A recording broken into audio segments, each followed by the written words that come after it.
Dan il-proġett se jkun qed jagħmel rovina minn dan ix-xatt in-nies mhux se jkunu jistgħu jgħumu aktar il-lokalità ta' Taslima jixraq il-aħjar. Sostna dan issib filgħodu s-sindku ta' Taslima John Pillow fejn insista illi kemm il-Kunsill kif ukoll ir-residenti huma mħassba dwar il-proġett tal-Gvern ta' Roberta Bela li jħalli aktar minn 15,000 metru kwadru baħar li settur privat biex jimnew żewġ pontuni għad-dajjes u jottijiet.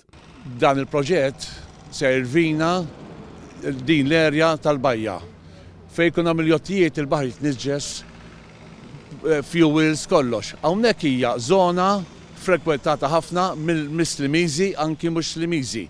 Din żona jomu ħafna nies fiha. Wara illi l-mozzjoni minn fażi ta' kumitat ma kienitx għaddiet issa jmiss li jittieħed vot fil-Parlament sabiex tingħata l-barka biex jimnew daw il-pontuni illi ċertament se jkunu ta' xkiel f'waħda mill-uniċi bajjiet f'din iż-żona ta' Taslima fejn bosta fis-sajf imorru jomu.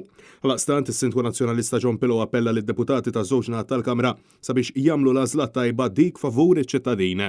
Jien qed nitlob id-deputati tal-10 distrett li jekk jħobbu id-distrett li ġew eletti minnu qed nitkellem għal ġiex naħat, għal ġiex partiti, jaqbżu għalina ir-residenti u dan il-proġett meta jitressaq ġa tressaq fil-Kumitat, issa jitla fil-Parlament, jivvutaw kontriħ. Taslima jixraq ilna ħafna aħjar minn hekk. Kelliem għall-Gvern insistew li dawn il-pontuni se jkunu mfasslin b'mod temporanju għas-sajf biss, madankollu John Pillow insista li l-biża' tiegħu hi li minn żewġ pontuni jkomplu jiżdiedu ma' żmien fatt ieħor illi mhux ta' min wieħed jeskludi. Qed jgħidu li għas-sajf biss għax hawn bil-Grigal li għamel vodi żgur ma jistax jsir.